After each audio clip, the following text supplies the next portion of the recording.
Good morning mga ka-sweetheart.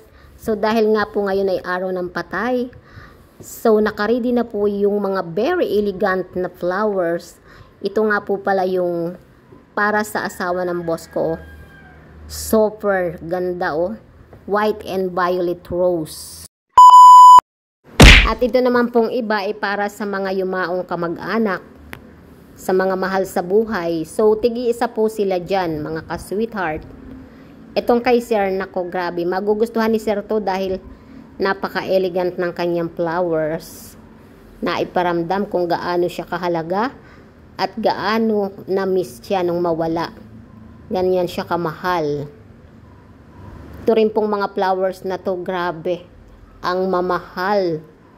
Ang gaganda nga pero ang mamahal din. Ang gaganda din ng price. Kayo mga ka-sweetheart, nagpunta na po ba kayo sa inyong mga mahal sa buhay? Nakapag-direct na po ba kayo ng mga candle? Nagdala na kayo ng mga flowers? Diba? Ito lang kasi yung araw na pwedeng iparamdam kung gaano sila kahalaga sa ating mga naiwan na buhay pa.